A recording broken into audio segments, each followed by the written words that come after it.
MP faces off with Kakamega governor as Raila is blocked from addressing Mumias residents.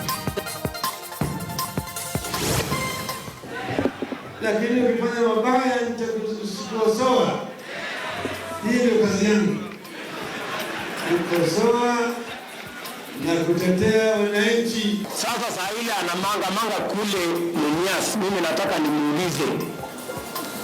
Aambie watu wa Mumias ile pesa ambayo ilipotea Mumias Company ya sukari na ufisadi uliofanya hiyo kampuni karibu ianguke. The weekend agenda is set. Raila and Jubilee dig in a crossfire over graft continues. The selection panel has resolved to re-advertise the position of chairperson of the IEBC. Shock on shortlisted 5 candidates. IEBC chairperson's job re-advertised.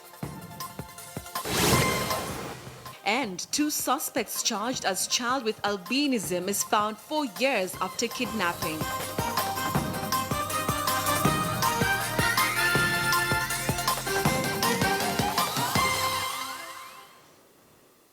Well, thank you so much for joining us. Our sign language interpreter is Meresha Owiti. Now, after a day of dramatic arrests and court charges on 16 suspects of the National Youth Service fraud, Senior Principal Magistrate Felix Kombo has ordered the immediate arrest of former National Youth Service Deputy Director General Aiden Harake and the Secretary of Administration at the Ministry of Devolution Hassan Nur Hassan. The warrant of arrest against the two was issued after they failed to appear in court to answer charges of abuse of office and conspiracy to commit an economic crime. Patrick Omimo has the details. The Anti-Corruption Commission's head office was a beehive of activity. 16 people, including former Planning Principal Secretary Peter Mangiti and former Director of Finance at the National Youth Service, Samuel Wachenje, honored summons to appear and have their fingerprints taken before they could face corruption charges. The suspects later boarded a courtesy bus under tight security to have a date with the court. Among them were suspended senior officers from the National Youth Service and members of the Tender Evaluation Committee at the Ministry of Devolution. We've been investigating over 14 different projects, so you will see them one after the other. We already have 3 in court. We'll see more as we progress. They appeared before Senior Principal Magistrate Felix Kombo. They are accused of a conspiracy to steal 47.6 million shillings from the Ministry of Devolution through an irregular tender awarded to Blue Star Enterprises for the supply of automotive engineering training materials to NYS without following procurement procedures. Peter Mangiti is accused of abuse of office and irregularly executing a contract between the Ministry of Devolution and Blue Star Enterprises. Former NYS Deputy Boss Adan Harahe and Hassan Nur Hassan, the Secretary of Administration at the Ministry of Devolution, were absent. The two had engaged the anti-corruption detectives in a hide-and-seek game. They could not be traced in their homes and had switched off their mobile phones. Harahe is alleged to have used his office to improperly confer a benefit of 47.6 million shillings to Blue Star Enterprises without following procurement procedures. Hassan Nur Hassan chaired the Ministerial Tender Committee that gave birth to the 721 million shillings NYS scandal. He is accused of willfully failing to comply with the laws relating to procurement by approving the use of restricted tendering method. Hassan Nur also allegedly awarded 47.6 million shillings tender to Blue Star Enterprises without undertaking a technical evaluation of the company. The court has directed police to arrest the two and present them to court on December 9th. I therefore conclude that they have deliberately and knowingly absented themselves from court. I hereby issue warrants of arrest against the said 2nd, 4th, 6th, 10th, 15th, and 16th accused persons. I also order cash bails for the 2nd and the 4th accused persons taken in this matter forfeited to the state. Other suspects to be arrested include Ruth Njeri Kiiru, Salim Ali Mola, Kennedy Nyamao, and Florence Bett. Betty Njoki Muriithi and Jennifer Mudhoni Kinoti were spared arrest despite skipping the court. The magistrate issued summons for them to appear in court on December 9th. The two ladies are accused of unlawfully and fraudulently acquiring 45.1 million shillings from the Ministry of Devolution, being proceeds of supply of training materials in the NYS Automotive Engineering faculty that was irregularly awarded to their company, Blue Star Enterprises. Those who appeared in court were released on bond terms of between 3 million shillings and $500,000 shillings. Patrick Amimo, KTN News. To some politics now, and Jubilee supporters in Mumias blocked ODM leader Raila Odinga and Kakamega Governor Wycliffe Oparanya from addressing victims of alleged police brutality at Shibale in Mumias. This triggered a fierce fight between the supporters that saw windscreens smashed as Raila and Oparanya raced away from the scene. Rashid Ronald reports. Let me tell you, Governor, I have a lot of... In an attempt to show his sympathy for the victims of the alleged police brutality in Mumias, CORD leader Raila Odinga and his entourage arrived at Shibale town.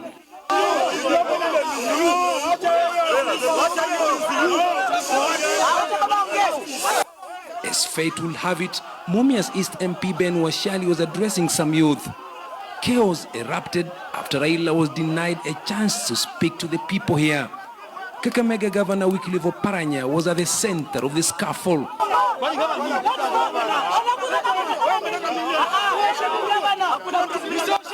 The youth stormed vehicles and beat up Kakamega County Assembly member Crispus Odwor, and that sparked more scuffle.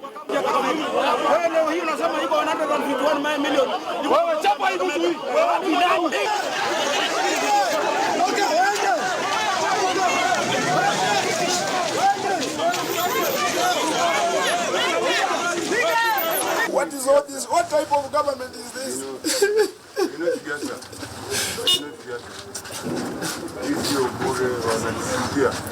I think it is so unfair. Yani, they have mistreated my people. 10,000 people in an estate.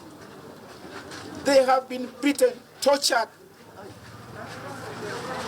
raped, women raped, guns put into their private parts, their small money taken, their houses burnt. You can see their houses burnt. What is it? What is it? Were we overturning the government? A few meters from here, we meet Mumias West MP Johnson Naika, a bitter man. He is very angry with the police for allegedly using excessive force against his constituents as they searched for the 7 guns that were stolen from Buka police post. Kwa saa 9 ya usiku walikuja wakaanza kuchapia mama kwa nyumba wakimwambia atoe pesa. Sasa venye walimchapa wakamchapa na alikuwa na kibeti ilikuwa sina 7,000 na akawapatia hiyo 7,000 wakamwambia tikoni hii biashara yake haitoi pesa. Na akasema ni hizo ndo pesa zenye akanazo peke yake. Wakamtoa kwa nyumba ya kwanza wakimleta kwa nyumba ya pili wakimchapa atoe pesa akakata. Sisi hapa walikuja saa 11 ya asubuhi wakakunyanyasa wakapika wakapasua madirisha yote. Sasa saa hii tuko na shida, mvua kinyesha tanyesha tu kwa nyumba. A contingent of GSU men landed at Shibale Estate here in Mumias in the wee hours of the morning.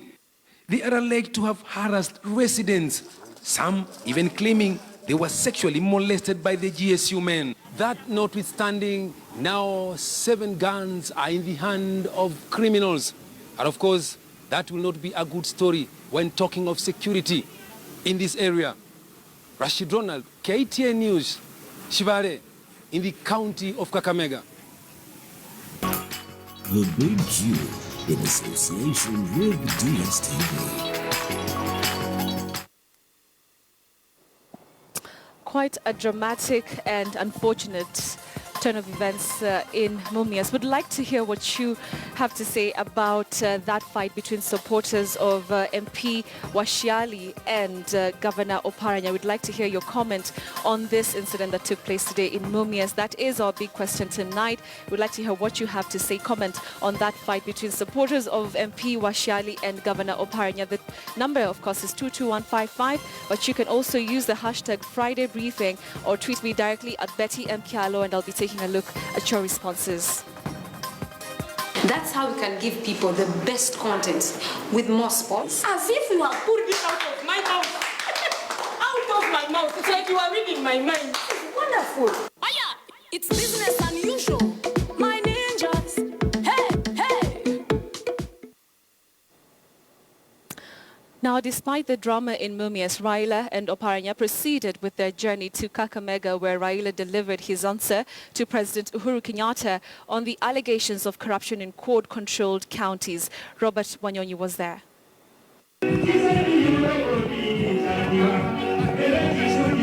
Even as he set foot in Kakamega County, the stage was already set for his biggest message of the day, after President Uhuru Kenyatta slammed him in Webuye over alleged corruption in court strongholds. Sasa jana Rais Uhuru Kenyatta alikuwa hapa mkoa wa Magharibi. Alipokuwa kule upande wa Kibabi, akaongea akasema Raila ati kazi yake ni kupinga tu, kukosoa tu. Hazioni chochote mzuri ambacho serikali yangu inafanya. Mimi nimemweleza ati Rais Uhuru Kenyatta ni ndugu yangu mdogo. Nimemwambia ukifanya mazuri nitakusifu, lakini ukifanya mabaya nitakukosoa. Hii ndio kazi yangu, kukosoa na kutetea wananchi. Addressing ODM party delegates in Kakamega today, Raila defended himself against sentiments by the president that he was the prime minister when the paper factory collapsed, instead hitting back that Uhuru was also the finance minister when Pan Paper went under. Kwanza kwa upande ya Pan Paper, tulikaa katika baraza ya mawaziri, Oparanya anaweza kuwa mshuhuda wangu, Notumbo. Na tukapeleka mpango ya kuvusha Pan Paper. Pesa ilikuwa inatakikana. Aliyekataa alikuwa ni waziri wa fedha wakati huo. Alikuwa ni nani? It has been a week when Jubilee sustained a scathing onslaught on Raila Odinga, turning the tables after Raila's year-long anti-graft crusade. Mtu ana ugonjwa ya ukimwi, na wewe unampatia ati Panadol.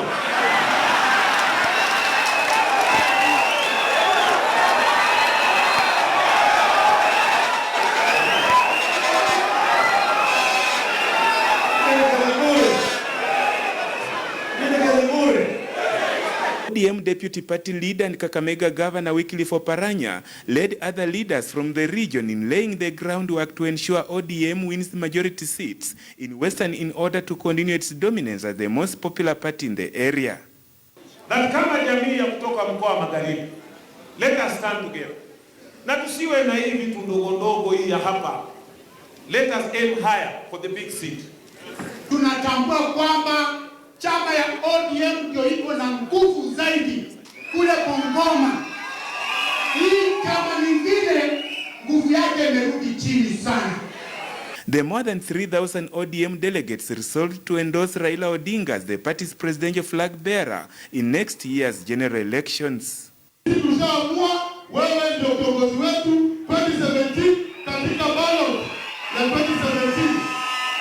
CORD leader Raila Odinga has completed his tour of Kakamega County by getting an endorsement from over 3,000 party delegates to vie for the president next year, with Kakamega Governor Wycliffe Oparanya condemning the incident that happened today in Mumias. Robert Wanyonyi, KTN News, in Kakamega. But Deputy President William Ruto has promised Raila Odinga that this time round the Jubilee team won't back down until the court leader admits that there is corruption being covered up in court strongholds. Ruto was addressing a public gathering at Chuka in Tharaka Nithi County.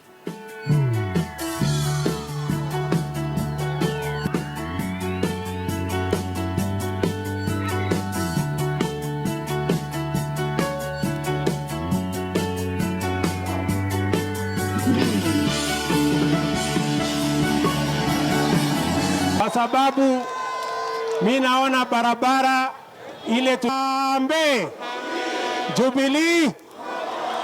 Jubilee. Wale wanaotetea ufisadi unaendelea katika kaunti za Kenya, wao wenyewe ndio wanafaidika na ile pesa inatoka kwa ufisadi hiyo. Na sasa tunataka kuwauliza waziwazi mapema ya kwamba they must step forward and account for the money that is lost through corruption in counties, money which today and corruption which today they are defending. While he is in Mumias, to explain to the people of Mumias the corruption that brought Mumias to its knees, which he knows. Now, the IEBC selection panel that was to start interviewing applicants for the position of IEBC chairperson has suddenly revoked names of all 5 candidates who had been shortlisted for the position. The selection panel chair, Bernadette Musundi, says the move was informed by concerns raised through memorandum by some Kenyans and vetting agencies that were supposed to clear the candidates. The IEBC selection panel announced the surprise to put on hold the eagerly awaited interview process for the new IEBC chair.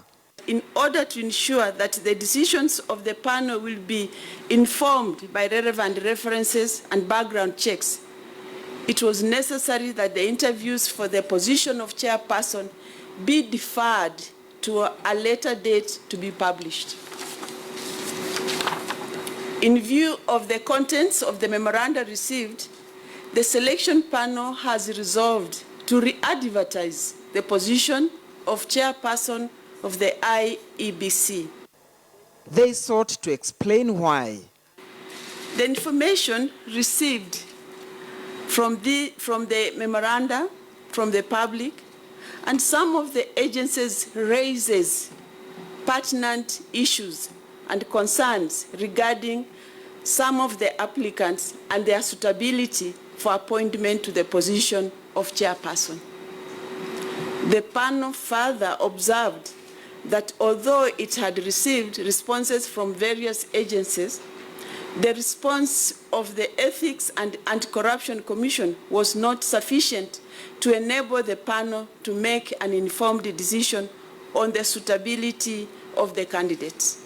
But it seems that to some, the move to revoke the names of the initial shortlisted 5 candidates does not come as a surprise. You can't do an advertisement ya position, wale wana apply ni 13. Kutoka hao 13, 8 hawana qualification. Unaacha 5. Unasema those 5 are the best suited to run IEBC. It cannot be.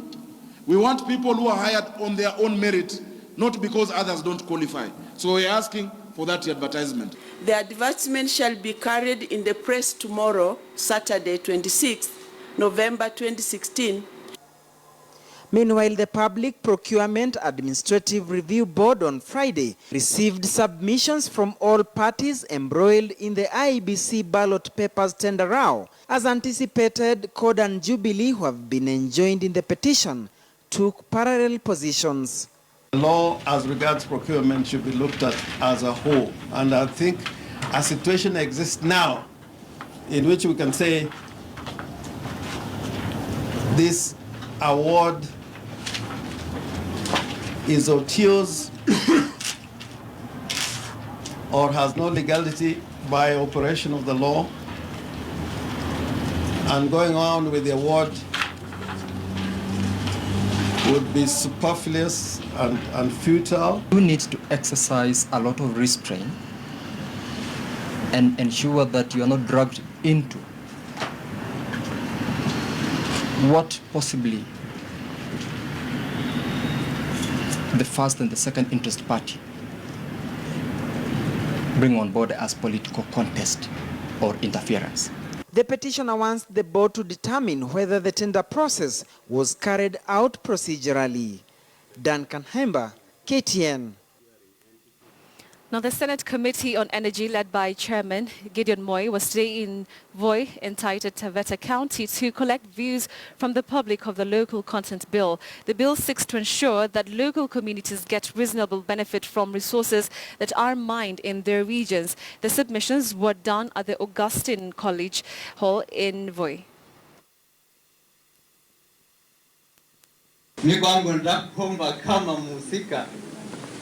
Serikali ituelewe, wale wakubwa wetu watuelewe kwamba kila biashara ina changamoto zake.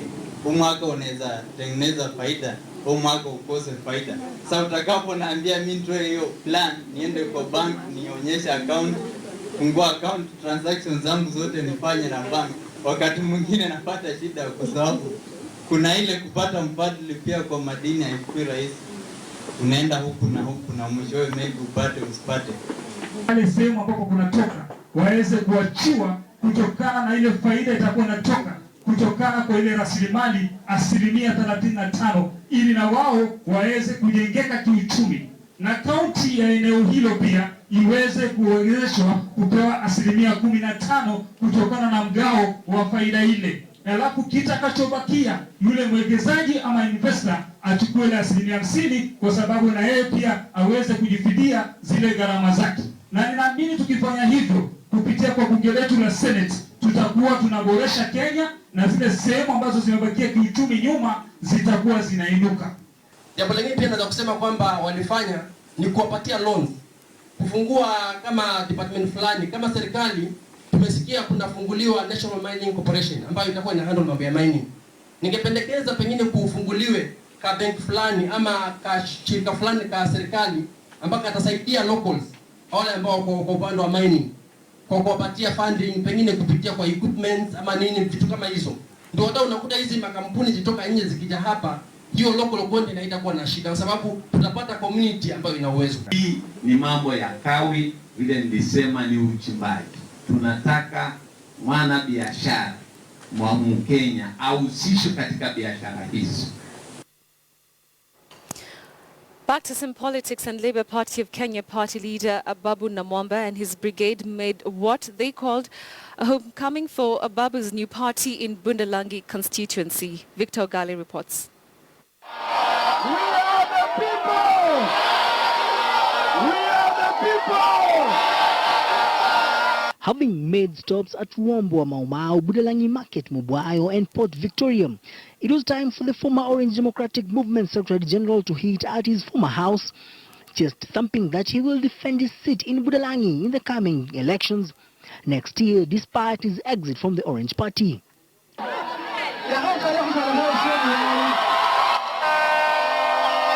Nikitangaza ya kwamba nataka kuwania kiti cha ugavana hapa Busia, Busia itawaka moto. Ukweli uongo? Ndio sababu hata gavana wa Busia kila mahali anapoenda yeye hutaja jina moja tu, akilala na mkewe hapa. Na tunatangaza sisi hapa Budalangi si koloni ya mtu yoyote. We are not a colony of anybody or any region. We are independent people.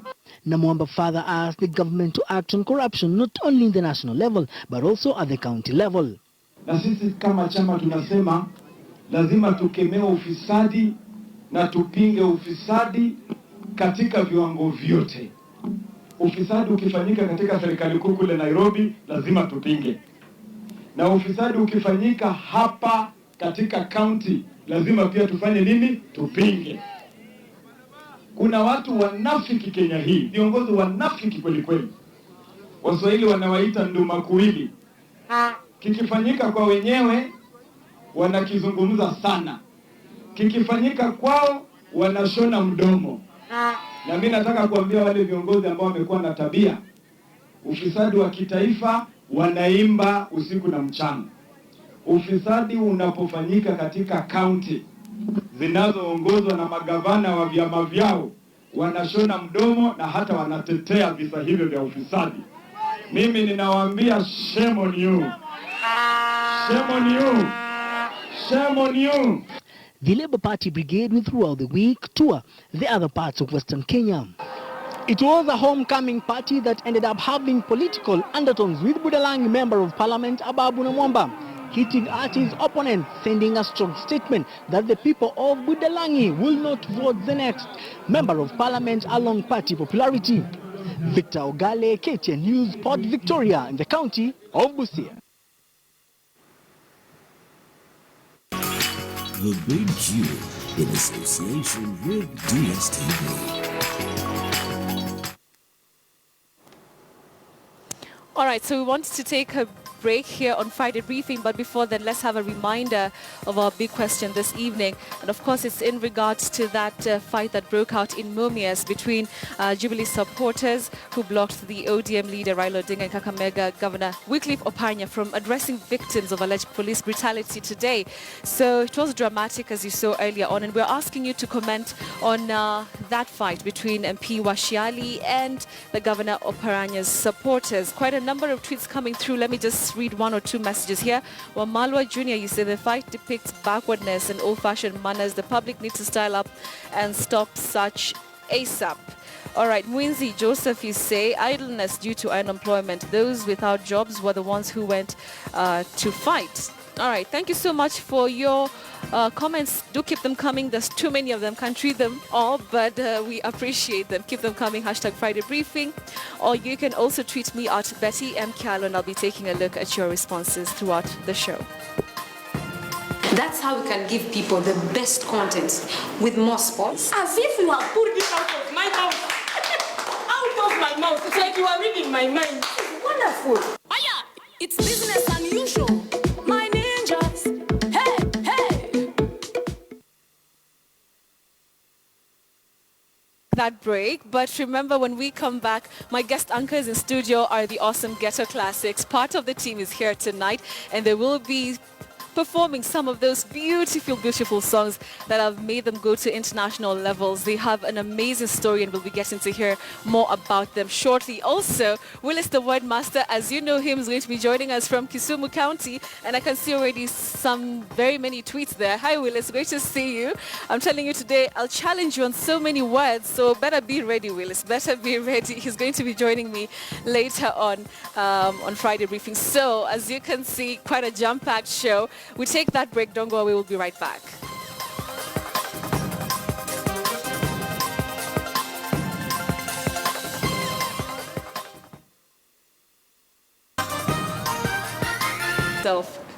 Let's hear something. Hey, okay, there you go. My name is Barack Dur. I play the percussion, now drum kit. Uh-huh. And you're awesome. Yeah. All right, next.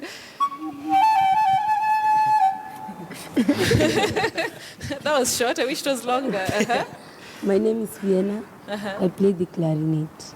All right.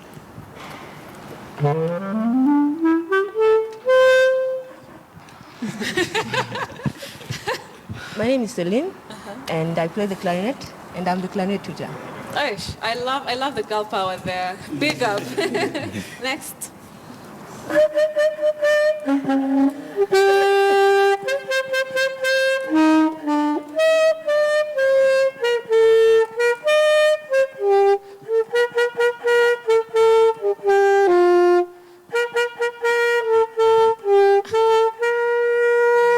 Hey, I think that one needs his own show now. Okay, so what's your name? I'm Wycliffe, I play saxophone. All right. Uh-huh.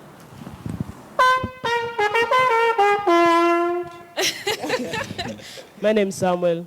I play trumpet. Uh-huh.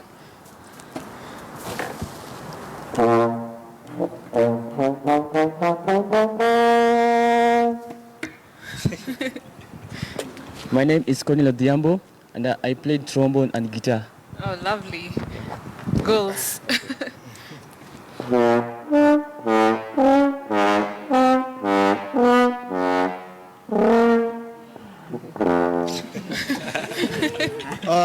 I'm Brian Monica. Okay. I play the trombone, and I'm also the tutor for the trombone section. All right, Yeah. great. Eh, mambo yote hii sasa.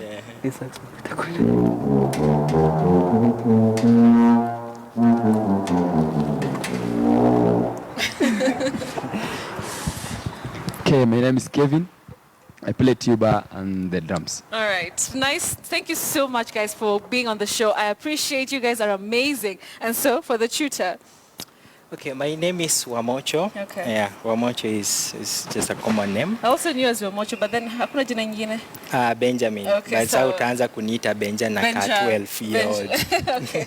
All right, so it's Yeah. great to... so tell us about Ghetto Classics. Well, Ghetto Classics, we're actually a much bigger group. We are full orchestra. Okay, a full orchestra. That's yeah. about how many people? 50. Oh, wow. We are 50, Okay. yes. Yeah, so this is just a small representation. It's a project by the Art of Music Foundation. Right. And the aim is to make music make a difference. Okay. So we hope that by teaching kids a skill in music, to Yes. read and write music, they can be able to make a living out of that. And also the values they learn, commitment and everything, Yes. commitment, focus, they can apply that to their off years of their lives. I love that. So Well, changing lives, it's changing lives through music. That's amazing. And, something that is very important we have to talk about is that these amazing kids were born and raised in Korogosho slums. Korogosho, yeah. Just saying that, breaking boundaries and breaking perceptions. Yeah. So talk to us. I mean, I think the group also has some smaller, kids. Oh yeah, actually it's the project is a very big one. Well, first when we started in Korogocho. Right. But thanks to sponsors like Safaricom, through the Safaricom International Jazz, we've been able to expand to other places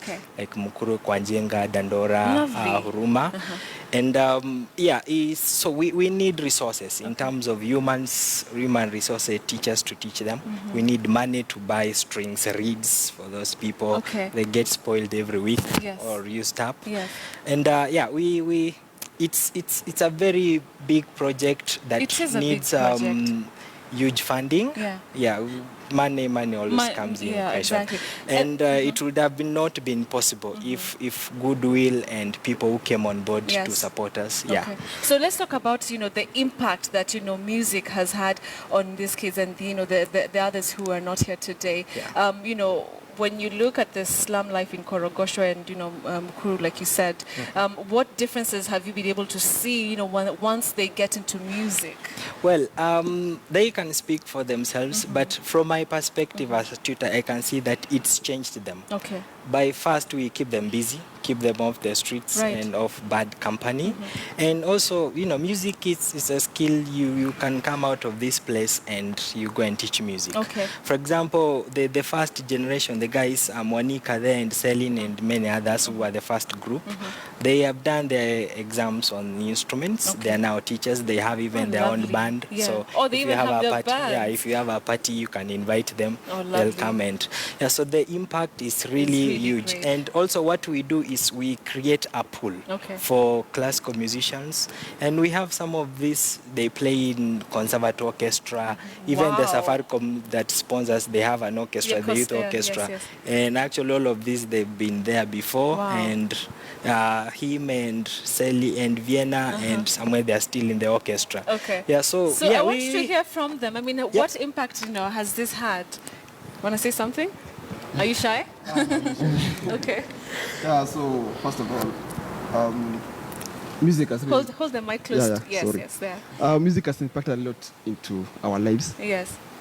We have the skills, we have the knowledge, we can play music. So many of us over here, we didn't have that knowledge of what is music. So when you play music, at least you're doing something important. Yeah, and then music has also changed our lives. Yeah, music has done a lot to us, and we are really going far. We are hoping to continue playing music. Okay. Yeah. Lovely. Anybody else who wants to say something? Maybe you can pass the mic. Okay. Thank you. And tell us where you played. You played internationally. Talk to us about that. When you played is it Scotland? Yeah. Okay, in 2014, I managed to play in Scotland. Actually, I was the youngest in Kenyan group because by then I was like 17. 17? Yeah. So, and I managed to play in Gabon in 2015. So, actually, music generally has impacted young girls in Korogosho. And actually, my happiness as a tutor is to see my students prosper like Vienna here, and I'm really proud of them. Okay, And I'm lovely. proud of Ghetto Classics. All right. So how about we listen to another piece? Yeah. Okay. We will. So we will what are you gonna play for us next? We will play the soundtrack from the Pirates of the Caribbean. Well, we are not a bigger group. We hope that this small ensemble is going to work out. To deliver on its pledges ahead of the August elections. Compared to the current budget of 2.048 trillion shillings, the jump represents an 11% rise. According to the draft budget policy statement for 2017-2018 fiscal year, the government's insatiable appetite to spend this time round will be geared towards health, education, devolution, and the elections. Under the draft budget, counties are set to receive 32.7 billion shillings, which is set to raise their total allocation to 334.9 billion shillings. With the elections around the corner, Treasury has set aside 19.4 billion shillings to finance the elections. The IBC, after the polls, will revert to its usual allocation of 6 billion shillings under the 2018-2019 financial year. With Kenya's economy projected to grow at 6.5%, prudent fiscal management remains critical for the economy to enjoy sustainable growth momentum. Abiyagina, KTN Business. Kenya marine business is set for a major boost following the launch of a new deep-sea fishing vessel that is expected to substantially raise harvests and put Mombasa farmer on the global fisheries map. The KCB Foundation and the county government of Mombasa launched the vessel, the first ever locally owned facility of its kind. The vessel, christened MV Mombasa 001, was locally constructed at a cost of 15 million shillings and is expected to increase fish harvests in the county to over 40,000 kilograms per month. Philip Ketanyi has more. The Mombasa County government has built the first 10-ton modern deep-sea fishing vessel that is expected to boost the fishing industry in coastal Kenya. MV Mombasa 001, the 20 million ship, was constructed in partnership with the Kenya Commercial Bank Foundation. Hii ndio faida ya kupeleka watu mbele kati ya mazungumzo baina ya private sector na serikali. Under the rules of exclusive economic zone, Kenya's coastal fishermen are allowed to fish up to 20 nautical miles from the shoreline. Fish production from the Indian Ocean has constantly remained low, with studies showing that there is immense potential for high fish production. This has left Kenya susceptible to an increased number of fishing imports from China that grew from 259 million shillings in 2013 to 1 billion shillings in 2015. This is according to the Kenya National Bureau of Statistics. Na mifugo ya Mombasa ni samaki, so tunasema wavuvi ama uvuvi ni mali, lakini tukasema hauwezi fanya uvuvi bila chombo cha kazi, si ndio? The interest shown by foreign fishing vessels in Kenya's offshore waters indicate that periodically there are a large number of stocks of pelagic species such as tuna and tuna-like species, signaling the need to expand fishing capacity in the exclusive economic zone. It is a huge milestone for the Kenya fishing industry, as this project will help establish a new Kenya-driven business venture. At least 4,000 youths are poised to benefit directly or indirectly through the commissioning of the deep-sea fishing vessel, with plans to increase the fleet to 10 or 14 by the end of next year. Philip Ketan, KTN News. Now, Kenya becomes the 15th country in Africa where Allianz, the largest insurance company in the world, has set up an office with a focus on accelerating organic business growth while seeking to differentiate service provision through quality service. Allianz was founded in 1890 in Berlin, Germany as a transport and accident insurer and has grown to a customer base of 85 million to whom it provides a comprehensive range of services in the areas of property and casualty insurance, life and health insurance, and asset management and banking across its business operations. The company plans to use Nairobi as a stepstone for plans to expand into the expansive regional market. So much for coming. the very best. I don't want to make many remarks. I now take this opportunity. Industry, together with the chairman of the ACI, Mr. Patrick Tumbo. Thank you, Deputy Ambassador of the German Embassy. The launch of Alliance in Kenya today dovetails nicely with our Vision 2030 objective of creating an international financial center. Allianz Group is 127 years old, with a presence in over 70 countries worldwide. Our international presence is one of our key strengths, and Africa is key to the success and progression of Allianz Group. Now, Kenya is looking at attracting India's high-value leather investors to Kenya's leather value chain to reduce the trade deficit between the two countries as well as increase the industry's leather processing. According to Principal Secretary, State Department of Industry and Enterprise Development, Julius Correo, 3 of the visiting delegates and 9 local companies have showed interest in investing in the leather industry. Kenya is in the process of expanding its leather production capacity with the expected launch of the Kenya Leather Pack in the coming months. In the past, Kenya has targeted the improvement of tannery subsectors to strengthen the leather industrial capacity for production of finished leather products so as to reduce the trade deficit in the country, which stood at 997 billion shillings in 2015.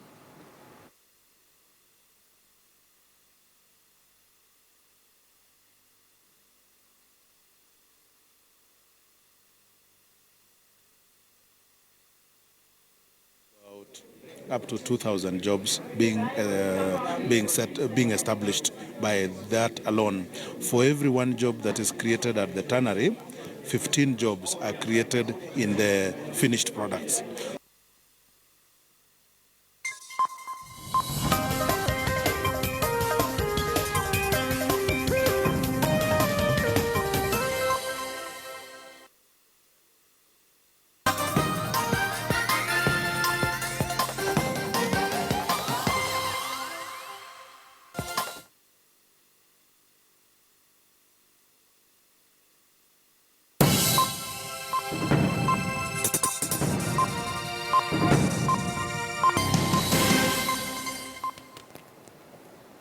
All right, so my director says, twende kazi. So this is Mind Your Language. Let me bring in Willis, the word master. Hi, Willis. It's great to see you smiling and ready for tonight's show, I guess. Betty, it's great to see you too. And, you know, you look, today you are cool as usual with that team. That is a wonderful team, Betty. Yes, it is, Willis. It's a great team, very inspirational and talented. I hope that those are the correct pronunciations. Talented, yeah? Not talented, right? Talented, yes. All right. So, Willis, I want us to start with word on the street. Get to hear what Kenyans had to say this time round, you know, in pronunciation tests.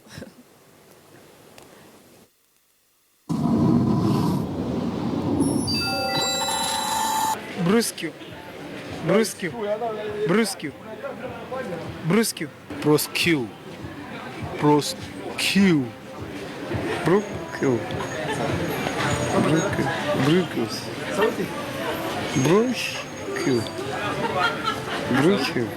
brusque, brusque, brusque, Brusco. Brusco. Brusco. Yeah. Brusco. Thank you. Thank you. Brusco. Nimesoma brusco.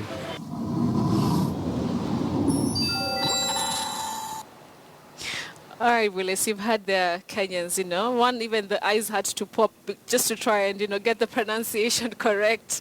So talk to us about this word. I won't even try and pronounce it. Let me just leave it to you. It happens, Betty. You know, this word we say brusque. Brusque. Brusque. You can also use brusque, especially in the American English. Okay. But you say brusque. Brusque. Like brusque tone. Okay. A brusque tone. She spoke in a brusque tone. Okay. But in American English, which can be somebody's choice, you say brusque. Okay, what about this one, Willis? Picturesque, is that the correct pronunciation? Picturesque, I had the picturesque before. What is that pronunciation also? We say picturesque, Okay. picturesque, Okay. not picturesque, Okay. not picturesque, picturesque. Picturesque. And we also don't say brusque, brusque, and all that. Plaque, not plaque. Okay, yes, not plaque, Yes. No, plaque. plaque. Plaque. We All have plague, that is Yes. Plague. And Betty, as we talk, something funny has come in tonight. I don't know whether you've set your eyes on it. Somebody, I think there are 3 people, that is Daniel, Jane, and George. And people have just loved that. Betty, if you see what I'm carrying, there is minus. And you know, Mburu, the cameraman in Kisumu, you know, the great Mburu has just done the work now and is reminding me, Willis, the way people are following this, do something about it. Betty, we say minus, Yeah, minus. minus. Then the 2 words, yes, minus. Then we have the next 2 words, we say minors. Those who mine and the underage, they are pronounced the same way, minors, with the voiced sound z for the plural s. Then when we have the name maina and apostrophe s for possessive form, we say mainas, mainas, mainas, not minors now. Very tricky, but those who have sent this one in, I think they deserve a pat on their back. That's really interesting. I like how there's, you know, a local name in there, Willis. It's just the same way you told me that my name is Beatrice, the full name, Beatrice, and not Beatrice. Beatrice, and that is Beatrice Kyalo and Kyalo. That's debatable. I don't want to be an expert on the Kamba phonology, but I always hear of Kyalo. We have Beatrice, but you told me we say Kyalo. Yeah, the owner of the name told me to say that, so who am I, Willis? Okay, moving on, Willis. I see. Who are you to change Who it? am I to change it? Okay, so let's move on to, you know, our words tonight. All right, so physician, how do we go about that one, Willis? Physician. Physician. We don't say physician. Shian, no. Okay. Sian, no. Zian, no. We don't say physician, physician. We avoid those. We say physician, physician. Willis, your examples tonight are just something else, Willis. Physician. Okay. Let's move on to the another word. So do we say arboretum? Arboretum? Is that the correct pronunciation, Willis? No, we don't say retum, Betty. You don't say retum. You say retum. Oh. Arboretum, retum, not retum. Okay. Arboretum. Arboretum, Betty, not arboretum. Retum is where we have, you know, the tricky part is that re.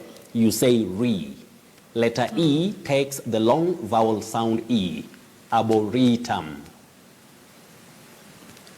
Okay, so that's a surprise, Willis. You know, no wonder the silence. I'm just, you know, a bit dumbfounded. So, arboretum. Yeah? Okay, who are we, Willis? Yes, who are we? You got it right now. Who are we, and Desha, the Willis, the word master, Willis? So arboretum is the correct pronunciation. Let's move on to another word, Willis. Remedial, like remedial classes, remedial. At this point, I'm expecting anything from you, Willis. How do we go about that one? Betty, we have remedy. Yeah. But we don't say remedial. You say remedial, not remedial. Wow. Remedial, yes. Remedial. Okay, so I've been pronouncing it Don't say wrong. remedial. Okay, Willis, I won't say remedial. I'll say remedial. Yeah? Okay. Interesting, Willis. There Tonight, you are. tonight you're making English sound nothing but scientific, yeah? Let's move on to the next word, Willis. And I'll spell this you love one. that word, yeah? Scientific, yeah. So let's move on to this other word, and I'll spell it out because I don't want to embarrass myself. Berserk, Bazak. Oh, that word has two acceptable pronunciations, Betty. Okay. You can say Basak, you can also say Bazak, Bazak. So you can use S or Z. Basak or Bazak. Wow, okay, Willis. Basak? Basak? Yes. Okay. Yes. All right. Or Bazak. Not, okay. Not Bizak? Yes. No. Okay. All right, Willis. Let's move on to the next word. And do we say rational or rational, like making a rational decision or rational decision? You say rational, rational or rational. Okay. No. And we should also remember, Betty, that we say national. National exams, not national. International, not international. But we have nation. Okay. All right, Willis, got it. Let's move on to the other word. Extraordinary or extraordinary. This one is actually mine. This is my word to you, Willis, today. Extraordinary or extraordinary, Willis? That word confuses me. You love it always, eh? Yeah, this word confuses me a lot. Extraordinary. What? Extraordinary. Now, I want you today or tonight to follow it very closely. But you can say extraordinary by way of what we call syncope. That is when you leave the part of that word in the middle without pronouncing that sound. Extraordinary. You can also say extraordinary. Extraordinary. But remember, in American English, that nary is nary. Extraordinary. And remember, we also have extraordinaire. Extraordinaire. So such words, Betty, we have to be very careful, especially those who are in careers of serious communication, so that we get them right in terms of accurate or acceptable pronunciation. So wait, Willis, please, just one of the pronunciations, I'm not even sure I can be able to say it. Extraordinary. Is that it? Extraordinary. Extraordinary. Then you can also say extraordinary. Okay. But the Americans say extraordinary. Yes. So extraordinary. Do you get that? Yes. Extraordinary. Then extraordinary. Extraordinary. Do you get that one too? Yeah. Yes. Okay. But if you love the American English, no. You can say extraordinary. I think I'll stick to extraordinary because it has a very nice sound to it. So I'll stick with that one, Willis. Extraordinary. It's such an extraordinary experience. Betty. All right, Willis. Okay, let's go back. Let's go back to our words, Willis. So feedback question comes from Debbie Abdallah of Voi. She's asking, unscrupulous. How do we say that one? Well, we should avoid saying unscrupulous, or unscrupulous. Okay. We avoid those ones, especially in careers of serious communication. The word is pronounced as unscrupulous, unscrupulous. So, Debbie Abdallah of Voi, you say unscrupulous. Eric Wanjala of, I think it's Kakamega, or I can't tell exactly his base, you say omniscient and omniscient.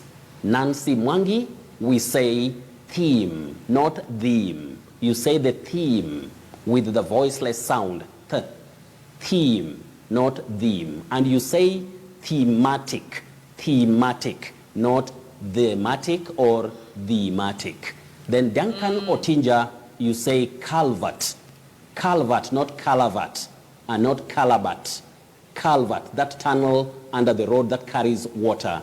Don't say calabat. Calavat, no. Culvert. Then Nixon Sikini, we say synergy. Okay. Evelyn Onsongo, you say ecclesiastes. Ecclesiastes. Don't say ecclesiastes. Ecclesiastes. Then Daniel Wambura Musabi, Honorable Michael Openda, Millicent Ouko, and Lynette Adhiambo, we value you too. If you love the program that much, then we also appreciate all that you have been to us. Keep it up. 100%, Willis. Thank you so much for the feedback from our dear viewers. Willis, very quickly, we've run out of time because of extraordinary. So talk to us, give us your surprise word, Willis, very, very fast.